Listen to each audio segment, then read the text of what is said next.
We are kept from our goals not by the obstacles, but by a clear path to a lesser goal. Hello and welcome back to my channel. This is Mansi from Readers and Creators and today I am back with a book review. मैं काफ़ी time से missing in action थी यहाँ YouTube पे because घर में renovation चल रहा है and I couldn't make video but today I had to make video of this book a book review and again मेरी लास्ट वीडियो पे काफ़ी लोग ने कहा है कि मुझे इंग्लिश में ही वीडियो बनानी चाहिए, इट्स कन्वीनियंट. सो ये रिव्यू भी इंग्लिश में होगा, लेस इंग्लिश मोर हिंदी. सो या without any further ado, people who have been here before, welcome back, and people who are new, welcome. This is Mansi from Readers and Creators. So the book I am talking about is The Journey to the Top 3% League, Unlocking the Hierarchy of Human Excellence, written by Rajiv Kharyal. Now Rajiv Kharyal is former Chief Commercial Officer of Tata Power and currently he is working as life coach and life skills author. This is his debut book and he is also very instrumental in conversations about power, sustainability and electricity with center and state ministries. ये book although इसका genre है self help और guide, but in my opinion ये काफ़ी informative book है, like information से भरी हुई है. सो सेल्फ हेल्प में जनरली क्या होता है, they will tell you what to do, what to apply and how to change your routine and everything. Some parts इस बुक में भी ऐसे हैं that they will tell you कि कैसे क्या करना चाहिए, but majorly it's about telling कि ह्यूमन का क्या होता है, IQ, EQ, SQ, doer, thinker, achiever, the types, the personalities, the categories of being a human वो बताई गई है ना. ये रीडर के ऊपर है कि उन चीज़ों को समझकर वो कैसे एनालाइज करते हैं अपने अंदर और क्या क्या ढूंढते हैं कि मैं किस कैटेगरी में फॉल करता हूँ. अब बिना किसी बकवास के फटाक से इसके बारे में सारी अच्छी अच्छी चीज़ें जान लीजिए. सबसे पहले जो कवर पर लिखा है उसी को डिस्कस करते हैं. IQ, EQ, SQ. IQ is intelligence quotient, EQ is emotional quotient, and SQ is social quotient. Now, we know that these three things exist. But हमें कहाँ पर अपना IQ अप्लाई करना है, कहाँ पर अपना EQ अप्लाई करना है, कहाँ पर अपना SQ अप्लाई करना है. Next, here are doer, thinker and achiever. अब पहले पढ़ के मुझको ऐसा लगा like I am just a doer. फिर थिंकर का पढ़ना शुरू किया तो I was like no I am also a thinker, कुछ पार्ट मेरे अंदर थिंकर वाला भी है. देन मैंने अचीवर का शुरू किया एंड आई वाज लाइक नहीं कुछ पार्ट मेरे में अचीवर का भी है. But what I conclude is आप किसी एक कैटेगरी में अपने आप को नहीं रखोगे कि मैं सिर्फ डूअर हूँ, कि मैं सिर्फ थिंकर हूँ. नो, आप कुछ भी हो सकते हो, दो भी हो सकते हो, तीनों भी हो सकते हो, some parts of all three भी हो सकते हो. Also it varies from situation to situation and relationship to relationship. Like किसी सिचुएशन में आप डूअर होगे, किसी और सिचुएशन में आप थिंकर होगे, किसी और सिचुएशन में आप अचीवर होगे. लाइफ के किसी फेज़ में आप सिर्फ एक थिंकर बन के रह जाओगे, बट लाइफ के दूसरे फेज़ में आप एक होलिस्टिक अचीवर बनोगे. सो इसको ना एनालाइज करना, अपने ऊपर इम्प्लीमेंट करना वॉज वेरी फैसिनेटिंग. और जो भी पढ़ेगा ना वो खुद को उस जगह रख कर उसको अप्लाई करके अपने बारे में कई चीज़ें अनलॉक करेगा. ना let's discuss the most important points of this book. First is 3A framework, which is awareness, acceptance and action. So firstly you have to get aware about कि आप कहाँ फॉल करते हो, आपकी कौन कौन सी क्वालिटीज़ हैं, आप क्या क्या चीज़ आपके पास अबंडेंस में है और क्या क्या चीज़ आप लैक करते हो. So that is awareness.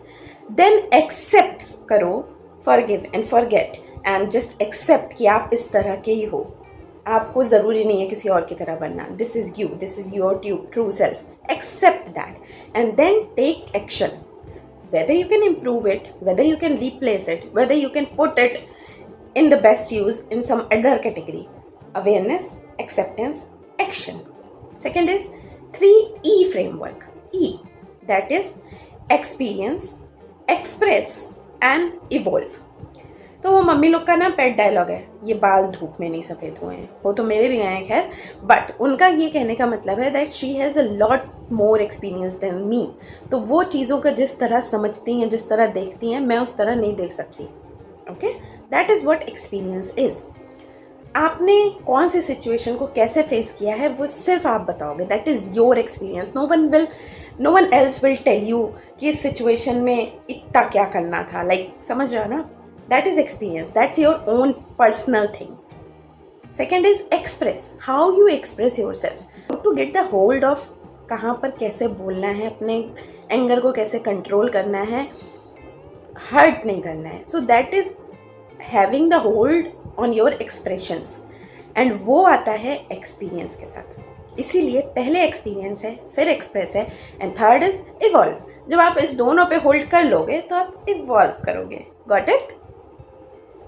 ना इस बुक के बारे में जो सबसे प्यारी बात मुझको लगी, राजीव खरेयाल ने कोई बहुत कॉम्प्लिकेटेड एग्जाम्पल्स नहीं लिए हैं अपना पॉइंट प्रूव करने के लिए या एक इनसाइट देने के लिए. उन्होंने बहुत ही कॉमन रोज़मर्रा वाले एग्जाम्पल यूज़ किए हैं, लाइक कुएं का मेढक, लाइक हाथी की बेड़ी, पैर की बेड़ी, लाइक बच्चों की बुक में वो कहानी होती है ना इनविजिबल क्लॉथ वाली किंग की. ये सारी चीज़ें, like how our ego, king की स्टोरी से उन्होंने ईगो, नार्सिसिज्म की बात करी है. एनिमल फार्म, जॉर्ज ऑरवेल की जो बुक है एनिमल फार्म, उससे उन्होंने ग्रुप में एक करप्ट आइडियोलॉजी, करप्ट लीडर की बात करी है. एंड कुएं का मेढक से उन्होंने बाउंड्रीज और लिमिटेशंस को डिस्कस किया है जो हमने अपने दिमाग में खुद के लिए बना रखी हैं. सो बहुत ही कॉमन एग्जाम्पल जो हम सुनते आ रहे हैं, लगभग रोज़ सुन लेते हैं, उसको जब आप दूसरे तरफ से देखोगे and you will start to crack this code कि ओ माय गॉड, मैं भी कुएं का मेढक ही हूँ. So that will have an impact on you. Okay, now this book is not only about your personal development और पर्सनल ग्रोथ. इसमें साफ इसका टाइटल ही है to top 3% league. So top 3% league is those who make out as leaders or CEOs of big companies, or those who just make out like in life successful. Okay, so this is also about your professional growth. But again वही चीज़ है ना, personally आप change लाओगे तो फिर वो सारी जगह अपने आप इम्प्लीमेंट हो जाएगा, राइट जाएगी. बट या this book is about holistic development. Overall, holistic का मतलब होता है सब एरियाज़ में ओवरऑल डेवलपमेंट आपका. सो पर्सनल एंड प्रोफेशनल दोनों ग्रोथ के लिए गुड बुक. अगर आपके कॉर्पोरेट बडीज़ हैं ना, कॉर्पोरेट दोस्त हैं, give them, gift it to them. This will be really helpful for them. So ये इसमें इतना कुछ है कि मैं पूरा अगर डिस्कस कर दूंगी तो इसको पढ़ने का मज़ा ख़त्म हो जाएगा. सो मैंने आपसे सिर्फ इम्पॉर्टेंट पॉइंट डिस्कस किए हैं ताकि आप इस बुक को उठाने के लिए एक्साइटेड हो जाओ. ओके, सेकेंड इज़ एक चीज़ और, उन्होंने ऑथर ने जो कंपेयर और कंट्रास्ट किया है, जैसे कि ह्यूमन एनर्जी का इलेक्ट्रिसिटी पावर से कंपेयर किया है. स्नेक और लैडर, सांप सीढ़ी जो हम लूडो में खेलते हैं, तो उसमें जो सीढ़ियाँ हैं that is all the good things, that is all the virtues, and जो सांप है that is all the vices. तो ठीक है, सुनने में लग रहा है हाँ ये तो हम भी अप्लाई कर सकते हैं, but he made a whole chart about it, like 2-page chart, if I can show you right now. And yes, here it is. See this book, first of all why you should pick this up. Informative, highly informative. आप किसी एक category में नहीं खुद को relevance मतलब मिलेगा तो दूसरी कैटेगरी में मिल जाएगा. उन्होंने साइंस के तरीके से भी डिस्कस किया है ह्यूमन को, उन्होंने एग्जाम्पल्स के तरीके से भी डिस्कस किया है, उन्होंने वो जो गुना होते हैं, गुण 36 गुण वाला गुना, उसके तरीके से भी डिस्कस किया है. सो कहीं ना कहीं फिट बैठ जाएगा, इसलिए आपको उठानी चाहिए. ईजी इंग्लिश इसलिए उठानी चाहिए. किस वजह से कुछ लोगों को ये नापसंद आ सकती है, वो ये है कि it feels a little bit like course book, क्योंकि कॉन्टीन्यूसली आपको हम इन्फॉर्मेशन पे इन्फॉर्मेशन, टॉपिक्स पे टॉपिक्स बताए जा रहे हैं. इसलिए मैं कह रही हूँ कि थोड़ा सा पढ़ो, रख दो, कोई और एक्टिविटी करो, टीवी देखो, दूसरी बुक पढ़ो, and then come back to this book. तभी इसका ट्रू इम्पैक्ट आपके ऊपर पड़ेगा. अगर आप लगातार वन गो में फिक्शन बुक की तरह पढ़ोगे, no, it's a non-fiction informative book. It demands your attention and it demands long period of time to finish it. Also मैंने ये बुक का फुल रिव्यू किया है अपने ब्लॉग पर, तो अगर आपको इस रिव्यू में, वीडियो रिव्यू में थोड़ा भी वेग लग रहा है, ये थोड़ा भी आपको पॉइंट नहीं समझ में आ रहा है, go ahead and read that full length review. Keep reading, be happy, be safe, and we'll meet you soon as the renovation is completed. I will start shooting in front of my bookshelf. Till then, bye bye.